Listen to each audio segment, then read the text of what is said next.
I found a great AliExpress site called HamGeek, and they sell a lot of ham radio equipment or interesting devices.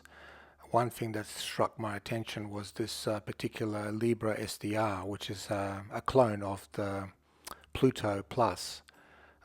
For this sort of price, it's a fantastic bargain.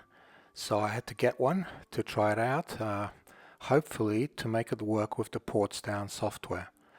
So first tests were to do it with Easy um, DVB Easy, which is a proven program that's used by BATC, and it would have been a good test just to see how we can get the haystack and see if we can push for mega samples with this device. Anyway, the device arrived all in one piece. There was a big bump on the box, but nevertheless, I think the contents inside survived, unless there was some damage internally with the G-force of the postman dropping it over the fence. I literally got it on video, him dropping it over, but that's the way it is.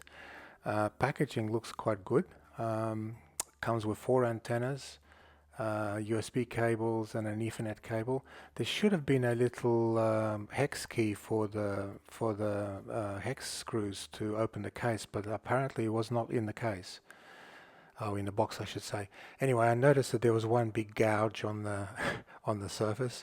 No big thing, but the quality should have been inspected. It's not really nice paying so much money for a nice aluminium extruded box and with a big gouge on the side.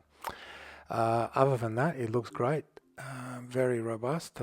I noticed that the label on it is actually stick-ons, and you got to be careful. I think when I opened the box, that the 9 wasn't wasn't aligned with all the other characters. Anyway, you got to get a SD card. So this is my SD card that I always use out of the box.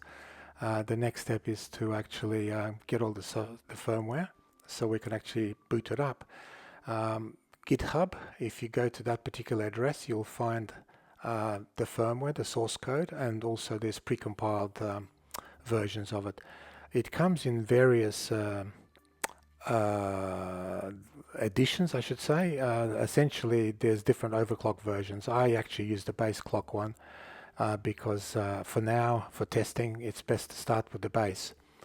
So what do we got? We've got DATV Easy, which is this program that will produce a DBVS2 signal. Some others as well, but this is what I'm interested in. The latest version is 3.08. So this is the GitHub repository. You can download it. Unfortunately, there is no source code. This is a precompiled version, and all the Pluto drivers, the USB drivers, are in source. In other words, if you unzip it, you'll see it. Anyway, to play safe, I've got a dummy load here, can handle 200 watts. So what I'm doing is connecting that to the TX port, which is TX1, which is the one that the software will be using. So that's the first step, just to sort of make sure we don't do any nasties.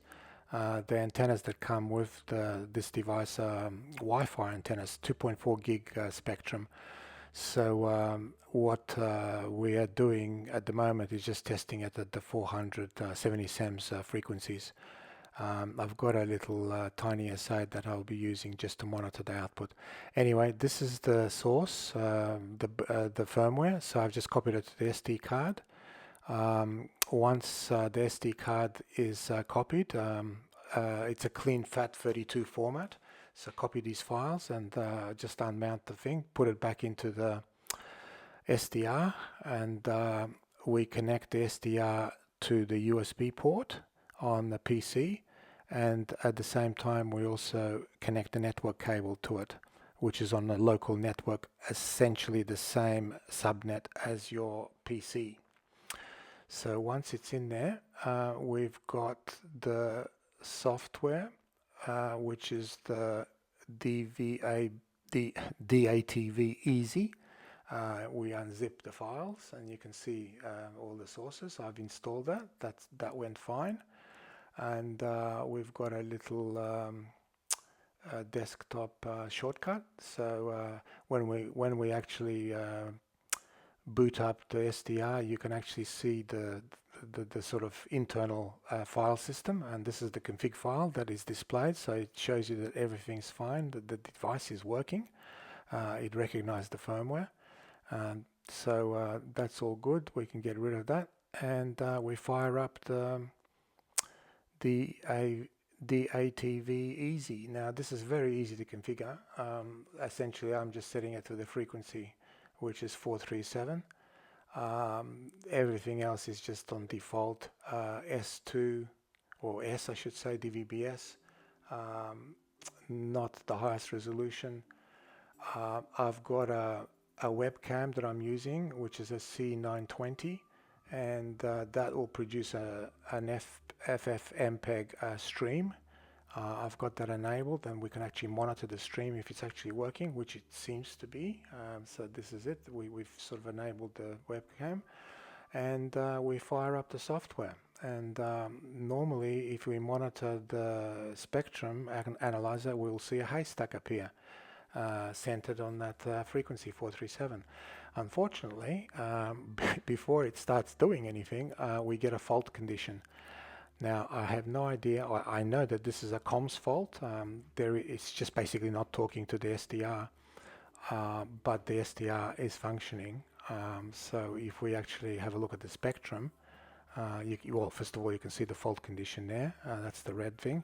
And the spectrum, there's just no output from the SDR. Now, I know for a fact that I have used exactly that same software and exactly the same firmware on another device, not in my presence, unfortunately, and it works fine. Now, this is the MPEG stream. You can see it's been running for quite a while already, and it is actually producing all the data, so we should be getting RF, but we're not. So I have no idea what's happening here. I was hoping to get to the next stage so I can do a more in-depth review for you guys, so you can actually see how all this stuff works. So far, so good, except for this major fault. So I'm not too sure if the SDR is a DOA or there's some other issues. I somehow suspect it's a DOA, unfortunately.